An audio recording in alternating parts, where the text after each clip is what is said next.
ची आचारसंहिता लागली आणि निवडणुकीचे फॉर्म भरण्यात आले आणि आज विविध ठिकाणी आज पक्षाच्या बैठकी सुद्धा लागण्यात आल्या।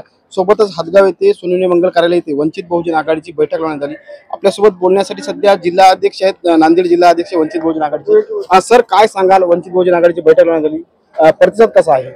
वंचित बहुजन आघाडीच्या या बैठकीला खूप मोठा प्रतिसाद होता। हजारो पदाधिकारी आम्ही काल 4 वाजता सूचना दिली आणि 12 तासाच्या आत हजारो पदाधिकारी इथे उपस्थित होते। लोकांमध्ये, जनतेमध्ये, मतदारामध्ये खूप मोठ्या प्रमाणात उत्साह निर्माण झालेला आहे। डॉक्टर बी डी चव्हाण यांची उमेदवारी जाहीर झाली तेव्हापासून वंचित बहुजन आघाडी आणि ओबीसी समाज सर्व जाती धर्मातल्या लोकांना उत्साह वाढलेला आहे। अतिशय उच्च शिक्षित असे डॉक्टर असलेले व्यक्ती आज हिंगोली लोकसभा मतदारसंघामध्ये भेटलेत, याचा सगळ्याला समाधान आहे।